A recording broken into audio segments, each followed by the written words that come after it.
as you were choking on your pipe smoke. But I have a saying, and the saying is, in fact, the Countess Maria von Hubert Stauffer, who was a great friend of mine and a great pusher of Green Tree, she was the world's most renowned Christmas historian. And I think you can get on her site still, countessmaria.com, or just type in Christmas historian Maria Hubert von Stauffer. And you can probably get on her site,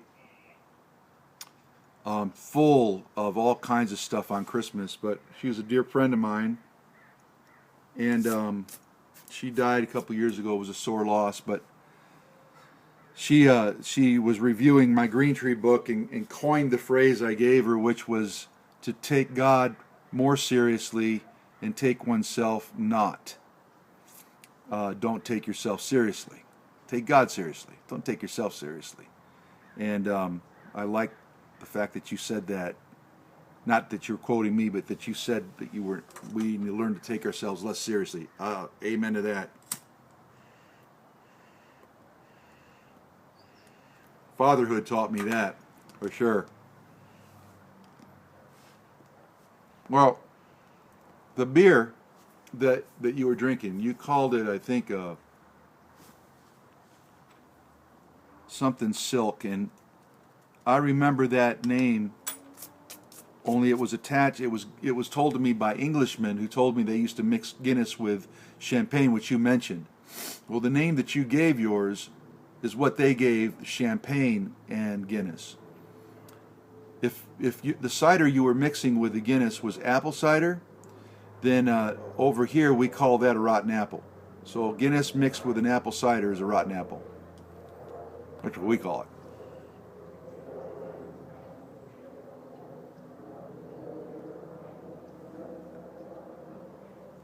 And Chris, I also want to say thank you for the kind words that you spoke to Nick. You must have stayed up with us when we lost the baby a couple of years ago. Both my sons lost their children in the late months of pregnancy. Nick's was 7 or 8 months. I was able to hold the baby for a while. But for both my sons to lose their babies in just a couple of months when they wanted them so badly, it was devastating. And that Christmas was hard as we did our devotions on the faithfulness of God and God keeping His promises in the midst of contradiction. And so a year later, we've got 2 gorgeous grandchildren. And Chris, you were kind enough to speak some words to Nick and how beautiful Cully is. And my son Ben had a son named Judah, both just gorgeous little boys. Very sensitive and kind of you, man. And I appreciate that. And agree with you 100% on the Hobbit. Agree with you 100% when you talked about the book and how Bilbo took on Smaug with confidence, but with his ring still on, taunting him and all that. Love that in the book, love that in the cartoon.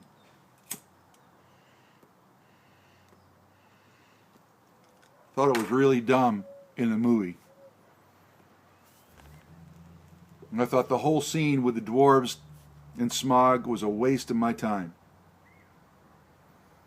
The fight scenes that you didn't like, they were good for comic humor, but Bilbo walking around the halls of the Elven King, the Woodland Elven King, I mean, he also had his ring on, he was stealthy, he took a couple of days doing it, figured it out. I guess they didn't want to waste time on that. They wanted to waste time on something that wasn't even in the book. Thought Bjorn, again, looked like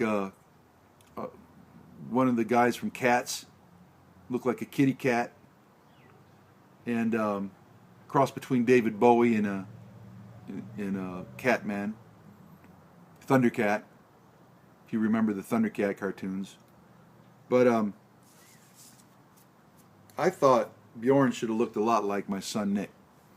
Kind of big, burly, bearded, hairy man. Almost like a blacksmith you'd picture, you know. So I was disappointed in that. Disappointed in them taking out the elves going, or the dwarves going 2 by 2 to his door. trying to kind of soften him up to meet them all. But you know, I'm one of those guys who have to think all that in reflection, because when I watch a movie, I'm not critic. I'm not a critical subject when it comes to watching a movie. I get absorbed in the movie.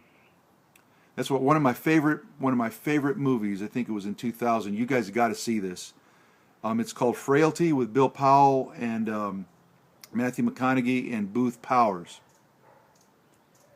And it's one of those movies, psychologically speaking, that you get sucked in. You can't help but be sucked into being sympathetic and empathetic toward one of the figures, one of the characters in the movie. If you're sane, that's the guy you're going to feel for. That's the guy you're going to feel with. And it absolutely sets you up for one of those M. Night Shyamalan endings, like the one in Sixth Sense. Frailty's a great movie, man. Father he gets woken up. Great father gets woken up in the middle of the night, goes and talks to his two young sons about being visited by God. He opens up the book of Revelation, says that there's people on earth that are really demons. They look like people, but they're really demons. And God has given him the commission to kill these people, kill the demons. And so right away you're going, oh no. And then the movie goes on from there, man. And it's just Frailty. Got to watch it. Take my word for it. It's one of the best movies made of its kind. Psychological and everything.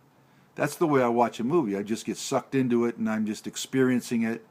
And so I can forgive the movie, the Loader series and the Hobbit series, when Peter Jackson takes his license. I kind of got that in Lord of the Rings, why he did that. I thought it was a little slow, spending too much time with the Ents, slowed down the movie a bit, but other than that, man, I can give some grace to that. I could give some grace to The Hobbit. You know, there's some things that he left out and so forth and so on. I still wish we could have seen Tom Bombadil in Loader, but man, when it came to Smaug, that's a hard one. When it came to Bjorn, kind of tough. Looking back on it. In the movie itself, I even felt a little disappointed, but like I said, I was too busy being with them in the movie, you know. And like I said in my last video with Nick, if you want to spend time anywhere, spend time either in Bree in the bar or in Bilbo's house at Hobbiton at Bag End. So, yeah.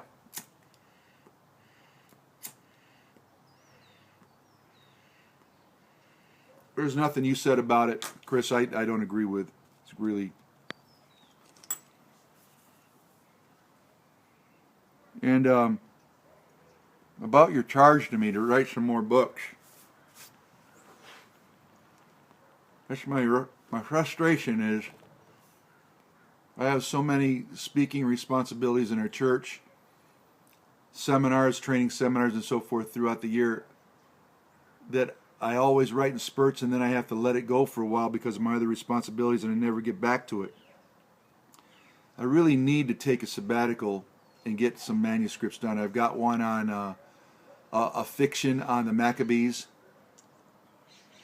It's very Braveheart-esque. I've also created a Christian discipleship role-playing game like Dungeons & Dragons called The Dragon Seed Conspiracy, which my son Ben, a group of other young men are busy developing and writing a bestiary for. We've been doing that, working that game in for, we've been beta testing that game almost 7-8 years. And great reviews on it. It's a biblical worldview in a fantasy role-playing kind of situation where people have got to use a biblical worldview to work out how to defeat the creatures in it. Most of the creatures are anthropomorphic types of sin bondages. Doesn't preach. It's not preach. It's very dark, as a matter of fact. Very probably darker than Dungeons and Dragons in some aspects. So is the world, though, huh? And especially the world in the Old Testament. Pretty dark. So all these things, all these fires in the works I've got, all these stepchildren manuscripts I haven't basically raised to maturity. I do have a book on a manuscript on Lent called The Way of the Cross. A much darker book, more somber book than Christmas, of course. But I hear you, man, and I take that seriously, and I feel it. I don't know how I'm going to do it while still being active as a senior pastor. Pray for me about that, because it's a burden. It's a real burden. But yeah, that's for you, Chris. I'm going on 25, so I'm probably 25 minutes. I'm probably going to have to cut this down now, so I'm going to leave off. I'll come right back, okay, for some more fellowship on either it'll be part 4, or this might be part 4, because I may have to split this in half. So I'll see you sooner or later. Take care, all. Bye-bye. God bless.